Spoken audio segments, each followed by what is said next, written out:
how much do you think a farm could save with these tax credits? Like, for example, let's say a farm is doing, $500,000 to $1 million a year, perhaps in revenue, but their R&D budget might be 10% of that. So their R&D budget might be, let's say, $20,000 or $30,000 of their overall revenue.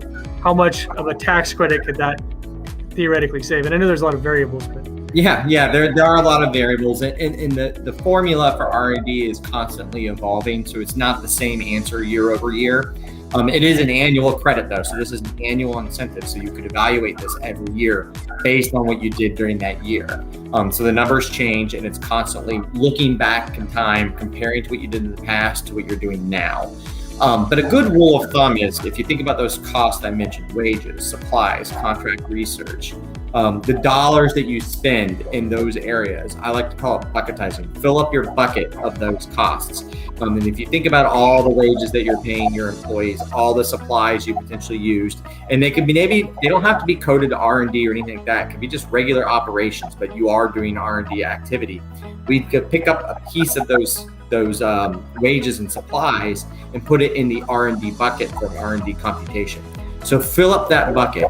And for every dollar that you fill that bucket up, you'll get about 7 to 10 cents back in a federal R&D tax credit.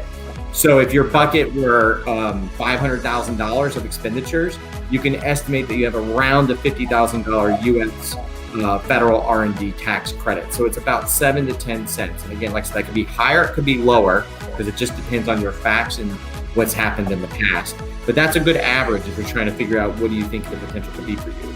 So just take your dollars, multiply by 7 or 10%, and that would be what you'd expect for the U.S. federal credit. And again, that is to reduce your tax liability, not a deduction. So it's more valuable than a deduction. It reduces your actual tax liability dollar for dollar. There are also certain states that offer R&D tax credits as well. So about 37 states have R&D tax credits. So to the extent you're performing or employing those people in those particular states, you may be eligible for an R&D tax credit in that state as well. Every state has different rules and different ways of computing it, so it's harder to estimate.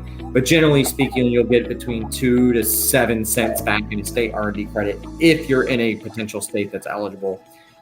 California has one of the better R&D credits out there. Texas and Georgia. Those are some of the states that have some bigger R&D incentives.